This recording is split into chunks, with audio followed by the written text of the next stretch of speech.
আসসালামু আলাইকুম। আজকে ভিডিও করতে গিয়ে নিজেকে অসহায় মনে হচ্ছে।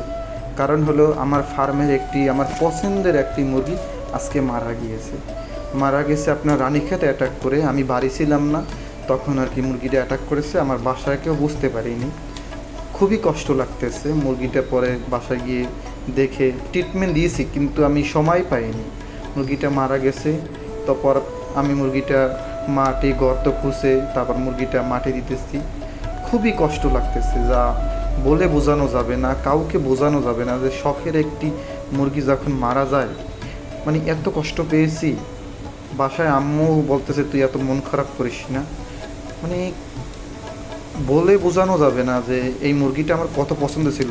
আমার ফার্মে শুধু একটা মুরগি ছিল সুরমা কালারের। এই একটা মুরগি আমার খুবই শখের ছিল। প্রথমে 100 মুরগি থেকে বেছে রেখেছিলাম এই মুরগিটা। খুবই কষ্ট লাগতেছে। মুরগিটা মাটি দিতে আসছি আমি আর আমার একটা ছোটো ভাই, দুজন মিলে মাটি। আমি যদিও মুরগি মারা গেলে সবসময় মাটি দিই আপনার সুন্দরভাবে, যেন কোনো এই মুরগি থেকে অন্য মুরগি অ্যাটাক না করে বা অন্য কারো ক্ষতি না হয়। আজকে ভিডিও করতে চেয়েছিলাম না, কিন্তু আপনাদের দেখানোর জন্য শুধু ভিডিওটা করেছি। যারাই ফার্মে মুরগি পালন করেন সবসময় মুরগির দিকে খেয়াল রাখবেন, প্রতিনিয়ত যে মুরগির কোনো সমস্যা হচ্ছে কি না। আমার মতো এরকম ভুল করবেন না।